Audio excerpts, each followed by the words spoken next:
Welcome, everybody. I'm just excited that, there is so much interest in people wanting to get started in their own business.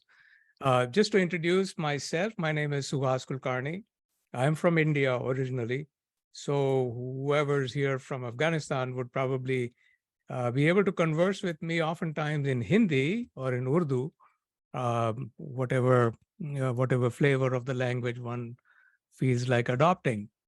I've been here for the last 37 years. I'm a business strategist and now I'm a franchise consultant. I'll walk you through some of the things that I've done and also to let you know that I'm totally available to answer questions during this workshop or subsequently, either directly or Salim and Herman and Friba and Maha can assist in kind of connecting all of us at any point in time. My entire focus in life is to help people like you to live a fruitful life in America. And I truly believe that living a fruitful life in America is a life of business ownership and we call entrepreneurship. Uh, I specialize in helping people acquire, grow, and exit their businesses. So to acquire businesses, you acquire businesses by buying a franchise or buying an existing business or starting from scratch. You grow a business, and I help with some business coaching and life coaching because I think it's a 360-degree life. Business does not exist in itself. We all live it all the time. And to exit the business, either by selling or merging with somebody else or giving it to your family as part of a succession. My qualifications, I've been here for the last, I came here in 1986, so we can count the number of years. I think it is 37 this year. And from the day I came here, the good news was that I could not find a job. I do have a master's in business. I have a lot of experience, but just because the way the country was at the time I came in, we did not have IRC or the kind of support systems that we have today. And there were no support systems for me in Louisville, Kentucky. So I did the next best honorable thing.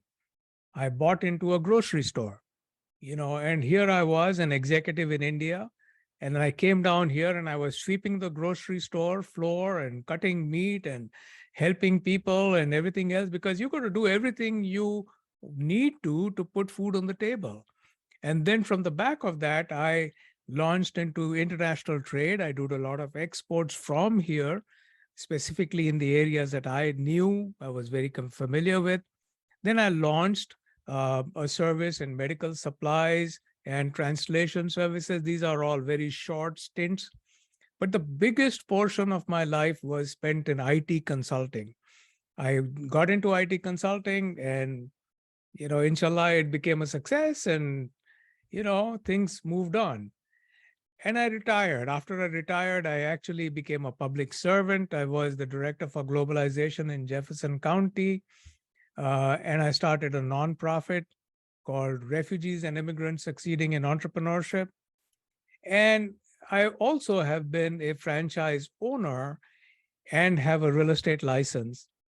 And now, at the tender age of 73, at a young age of 73, I've decided that my mission in life is to be a franchise consultant, to be a consultant to help everybody to start their own business.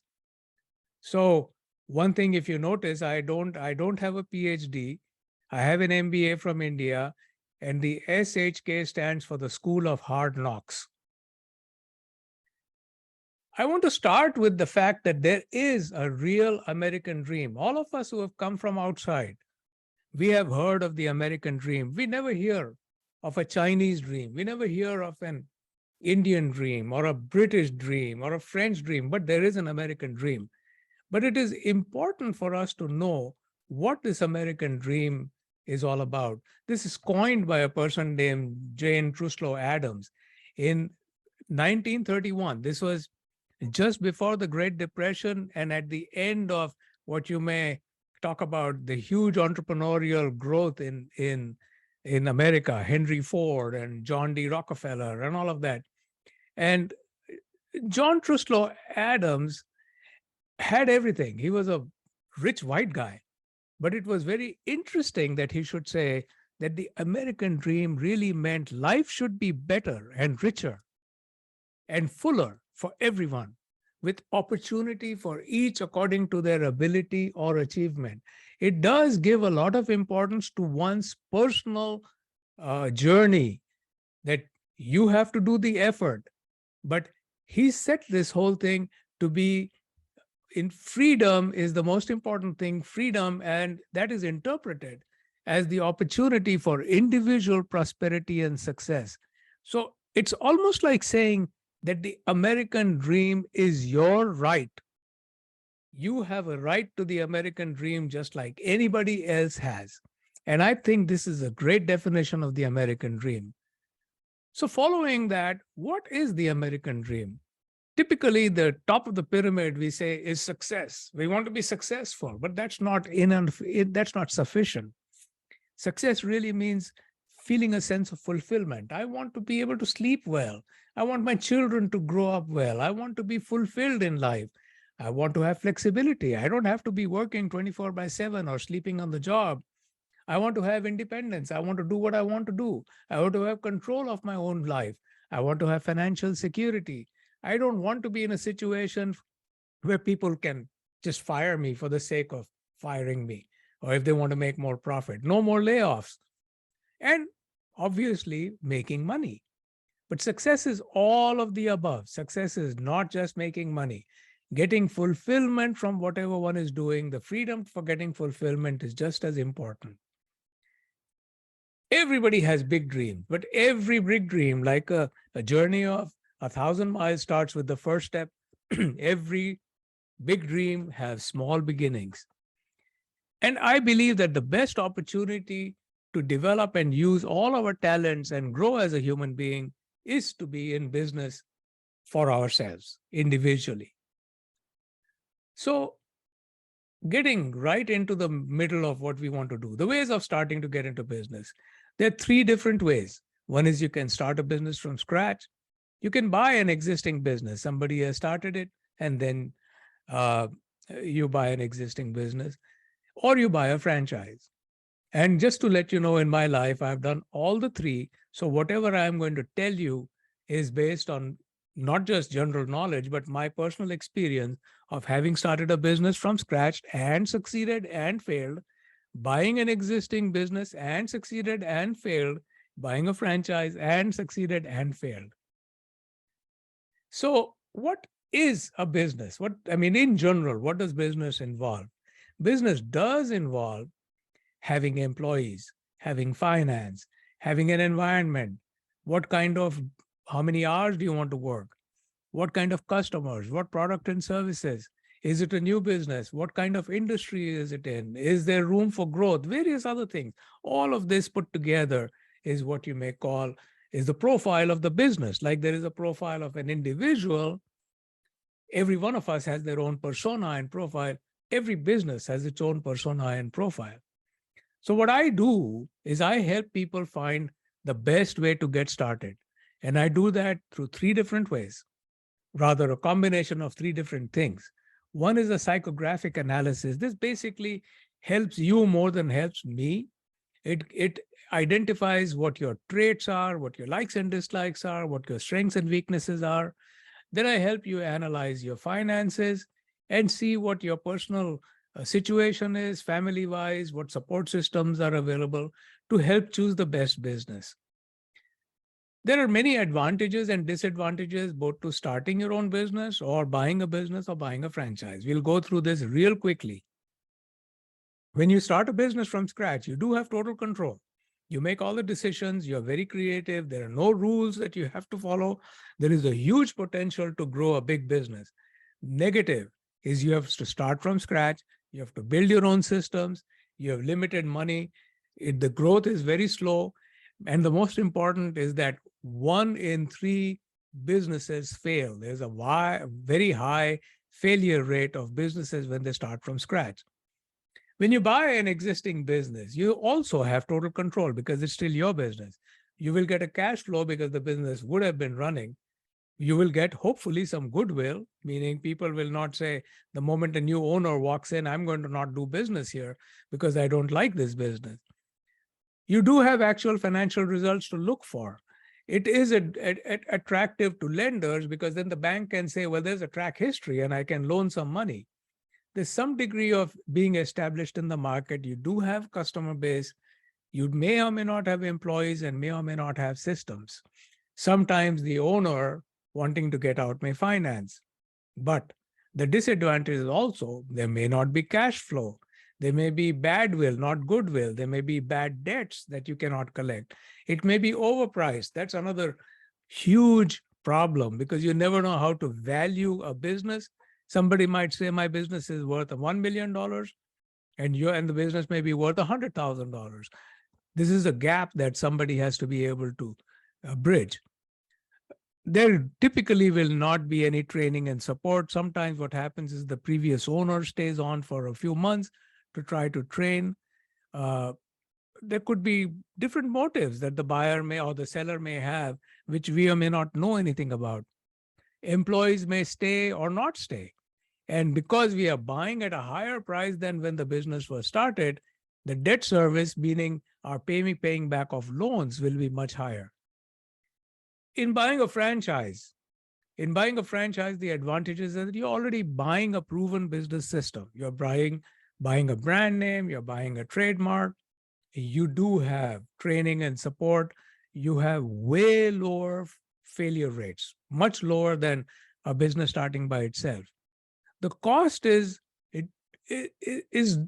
relatively low. It's not high. It's not like outrageous. There is a cost to get in, and we'll get into why there is a cost.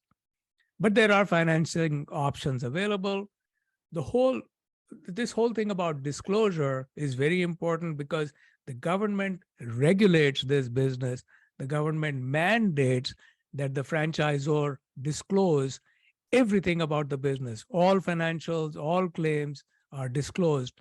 And if there is any, mistruth, then they can be sued. There is also this family of people who have bought these franchises, who you can get along with, who you can talk to, who you can refer to, and that becomes a family. However, the disadvantages are that you have to stick within what the franchisor wants you to do. It's a structured system. Rules are already made. You can't just decide tomorrow that I'm going to do exactly what I want. You have to do what they tell you, to follow it. There's a pattern, there is a system. The territories are restricted. You have given number of territories. Also, you cannot say, I'm going to sell anything that I feel like within this territory. If you're buying a franchise, the franchise is for a particular service or a particular product, and you can only sell that or work that in your own territory. And the other, we may call it a disadvantage, is that there are ongoing royalty payments. Royalties are the way the franchisors make their money. That is the only way. Their interest is to collect royalties, so they want you to succeed. They have a built-in interest in your success because they will get royalties. And if a franchise fails, then it doesn't look good on them, so no more people will buy. So instead of selling their 50th or 150th franchise, if it keeps going backward, the franchise will not succeed. In a moment, we will see how building up a business also involves the potentiality of franchising your business, which is what we're talking about. Businesses have multiple stages of growth. When you do start something, it's the first step. It's entrepreneurial. An individual or a family or a couple of people get together and start something. That's the launch stage, and we'll get into each one of these individually. Then there is a stage where the business gets stabilized. Then we hire managers, managerial growth. We hire managers. We hire a team of people to grow the business. And then the business starts to accelerate, given that there is a good product, good service, good managers, good staff. We build up a reputation, and then the business starts to accelerate. Once it accelerates, then the potential is that one can become an enterprise, meaning it could be a national or an international corporation. It can have an IPO, an initial public offering, or it could be bought out by a private equity firm, whatever. Back to the first stage entrepreneurial. It's a startup which is started by the concept originator. Somebody says, I want to make, I'm going to use something which, a lot of us may be familiar with. I want to create a factory to make, let's say, naan. We all enjoy naan. So how do I get hot, buttery naan every single day I want? So I'll create a factory. I'll create a little machine in which I will put the dough and out pops a naan. So it could be a concept. It could be somebody has started that. It's a new product. It's a service, or it's a new market or positioning. But there is high risk, there's high responsibility, high reward, and it is totally focused on that product or service. The characteristic is this particular slide at the side, the orange slide, it just tells the whole story.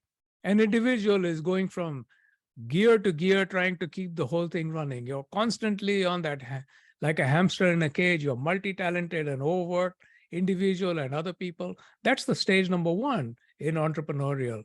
People are short on training. We need salespeople. You need people to do all kinds of things. But it's people say chief cook and bottle washer in a restaurant. So you do everything. If you do everything, then you can't do everything. That's one of the problems. In terms of a franchise, if a franchise is just started off, it's good for somebody to get into that kind of a franchise because one can demand better terms. There are fewer rules. You're building up a business. You get involved with building that business. This slide is not as important in today's presentation, but I just wanted to mention that there are some plus sides to an entrepreneurial growth. The second is the company has now started to grow, and now different operations, different departments are forming. So maybe the first thing that people do is they decide that I'm going to take charge of the operations. I'm going to hire somebody to do the sales, or I'll hire somebody to do the operations. I will go out and do the sales. So you split responsibilities and split decisions, and still the whole thing is product and service oriented. There still is high risk, high reward, but there's more specialization, and still it's a small group of people juggling different tasks, but they're specialized in those particular things. Somebody may do only HR, somebody will do only sales, somebody will do only operations, and so on and so forth. In this stage, the business model gets, the business processes get defined, the business model is refined, and the way of getting the product to the market is getting more systematized. And whilst things change, it's for the better, because the mix of products, the delivery systems, how the market is to be penetrated, how systematization and replication, that means how do you repeat success periodically and predictably? How do you do that? That becomes established. And communicating between both customer and the staff, as well as within the staff, starts to be better and better. This is very, very important, because unless there is a good feedback from the customer, improvement is very difficult or almost impossible. I'm going to skip that slide. The third stage is when we've hired staff, when the staff and the management team is established, there's specialized departments, there's clarification of roles, there's a clear value proposition. People start believing this is the mission, this is why we are doing things, this is why we exist. They start to think along those lines. There is a sense of belonging in the organization. There is a sense of common purpose. And then everybody gets into the act and puts their shoulders behind and pushes. This is the stage where where the companies start to grow. The awareness of what the market is and the need that we need to be a leader in the market becomes very clear. The establishment of a brand. My brand is very valuable. I establish it. I want to protect it through my proven systems. And this is what primes us for much faster growth. The market at this stage is not overly saturated. We have competition. There's no doubt about it. Competition exists from day one. But because we have climbed the ladder of leadership, the competition is less and less. There is still competition. But what it does is it gives us the opportunity to see what the competition is, see what people are doing better, and how to improve ourselves. This stage is where a lot of companies aspire to be. I want to be in that growth stage. In economics, there was a Russian economist called V.V. Rostov, and he coined the phrase called takeoff stage, like an aircraft takes off. And literally all businesses do that. All businesses have to accelerate just like an aircraft. You accelerate until you come to that takeoff stage and take off. This is the stage when you take off. When you think everything is established, the roles are specialized, people are working, everything is well-tuned, you have vendors and providers and different departments, you have market dominance, and you may have acquired or merged into business to have grown. This puzzle could very well demonstrate different pieces of the marketplace, which could be different businesses coming together to make a bigger business. And the market share is then, it's not necessarily that you have total market share, but you do have market dominance. And that is the takeoff stage in which it's not so much to eliminate competition, but to be able to control the market. Competition will always come, and which is good, which keeps us alive, which keeps us on our heels, if you will. But if you notice this arrow, that is the stage. That's when we are taking off. And of course, this is characterized by the same things, which are proven systems, there's brand equity and dominance, there's a lot of support and financial regulation. Of course, financial management is very strong. The legal and operational procedures are all set up. And one of the, I call it negative, but one of the things that is characteristic of a business in this stage is that shareholders say, hey, you're making a lot of profit. We need to get a better share of it. You should issue dividends. And when you start issuing dividends, very obviously, one of the things that you're doing is you're taking money away from your operational budgets and giving them back to the shareholders. There's positive and negative in both of them. The last stage is when the business, after it accelerates, is run by shareholders, by a board of directors, by a hired CEO who may or may not be the original founder. And this becomes an organization all by itself. There is a whole separate, I will call it, series of thinking that needs to be done on how once a business becomes an enterprise, how do you maintain that entrepreneurial spirit? How do you maintain the branding? How does Apple remain on the top of their heap? How does a business, let's say General Electric, which was the top business 100 years ago, is no longer the top business? So all of these, there are different types of studies which help us to understand from an organizational perspective, which is not the purview of this conversation. But if you're in business school, one always studies that as to why businesses succeed and why businesses fail. So one of the things to be remembered is that businesses that were really at the top 100, 150 years ago are no longer there. The businesses that were in the Fortune 500, maybe 50 years ago, are all not there. You don't hear of so many businesses. Businesses keep on closing. Why is that? They've reached the enterprise stage. They've become market leaders. Then all of a sudden, how do they fail? So that's a subject for another conversation some other time. All of this is how do you renew, how do you innovate, how do you collaborate, et cetera, to stay afloat and to stay at the top of the heap. Back to ourselves today. When we have started our business, we have two choices. Either we can try to grow the business all by ourselves, or we form a team, or we buy a franchise. What is a franchise? A franchise it's a license to use the name and trademark and products and systems that somebody else has already established in exchange for, and this is where the royalties come in, for an initial franchise fee, which typically includes all kinds of training and support, etc., and ongoing royalties. So remember, it's somebody else has started this business, has a trademark, has a product, has a system, and that is what we are buying a license to use. It saves us a lot of trouble. It saves us the trouble of having to start, having to establish, like we've seen from the entrepreneurial to the managerial growth to almost acceleration stage. Again, a franchise is one of the easiest ways to get into business because it's already established. There is expertise and support which is provided. There is a brand which is established. There is a growth strategy in place by the franchisor.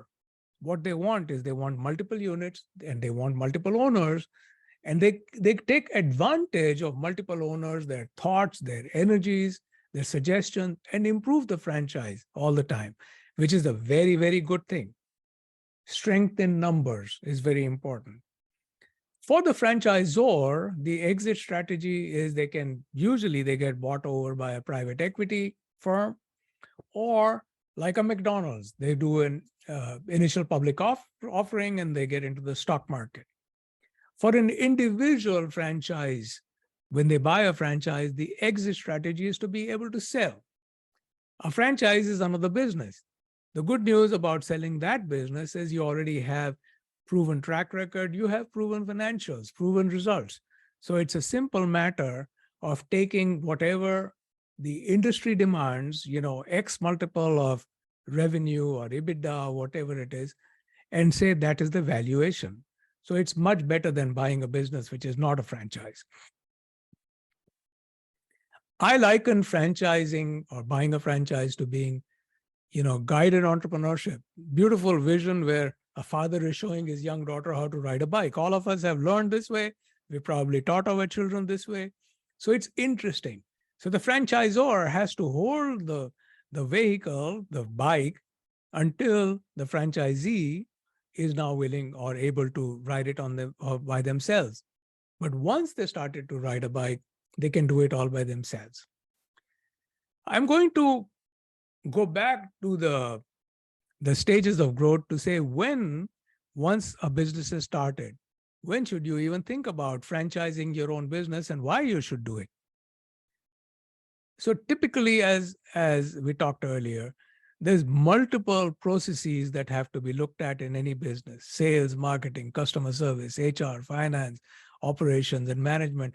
Once all of these are established really, really well, not just in one location, but in multiple locations, then one is able to put out reports and also meet the government requirements. These are obligations for franchisor and franchisees called the financial disclosure document, where you have to show all the earnings claims and show the financial statements and who's running it, and have there been any lawsuits or any other inquiry, or has there been any kind of government inquiry. All of that has to be disclosed. And you have to pass on the fact that there is less risk and more strength in numbers, less responsibility to the franchisee. And you can have that the franchisee will have brand awareness and strong support and defined systems, etc. And you can typically do that when you are in the acceleration stage. In all these first three stages, you're just establishing yourself.